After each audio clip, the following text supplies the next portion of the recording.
আসসালামু আলাইকুম, কেমন আছেন সবাই? আশা করছি ভালো আছেন। আমরাও আলহামদুলিল্লাহ ভালো আছি।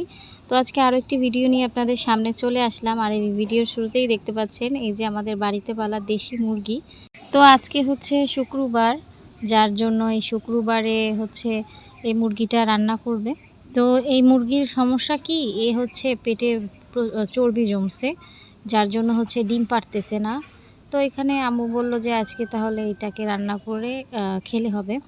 তো এইখানে দেখুন পেটের ভিতরে হলুদ কি পরিমাণের চর্বি হইছে, যার জন্য ডিম ঠিকমতো পারতেছিল না। তো এই ইদানিং আবার একটা একটা করে ছোট ছোট, আর এই ডিম বেশি একটা বড়ও না, ছোট। তাই বলল যে হচ্ছে এ হচ্ছে রান্না করলে হবে। আর এই মুরগিগুলোর যথেষ্ট বয়স হয়েছে, মানে বয়স্ক মুরগি। তো এখানে কাটাকুটা করতেছে, আর এইদিকে হচ্ছে চুলায় ভাত বসিয়ে দিয়েছি। আজকে আরও শুক্রবার, তো শুক্রবারে হচ্ছে একটু তাড়াহুড়া বেশিই থাকে, কেননা শুক্রবারে আজান দেয় একটু তাড়াতাড়ি, যার জন্য সব কিছু একটু তাড়াহুড়ার মধ্যে করা লাগে। তো এইখানে মাংস, তারপরে হচ্ছে ডিম, তারপরে আজকে হচ্ছে মুরগির মাংস আলু দিয়ে ঝোল করা হবে, দেশি মুরগির মাংস।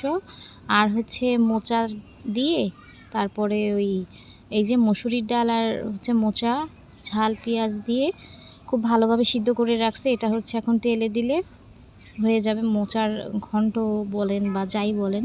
তো এটাকে আমরা মোচার ডালই বলি। এটা হচ্ছে ডালের মতো অতটা পাতলা হয় না, এটা ঘন হয়ে যায়, ভর্তা টাইপের মতো হয়ে যায়। তো এখানে মুরগি রান্না চাপিয়ে দিচ্ছে। তো এইখানে ওই কড়াইয়ের ভিতরে সব মশলা দিয়ে এবার হচ্ছে মেখে এই খুন্তির সাহায্যে তারপরে হচ্ছে এই মাংসটাকে কষাবে। আর দেশি মুরগির মাংস তো আরও বয়স্ক মুরগি, এটা রান্না করতে বেশ অনেকটা সময় লাগবে। আর এই মাটির চুলায় আস্তে আস্তে রান্না করা এই স্বাদটা আরও বেশি বেড়ে যায়।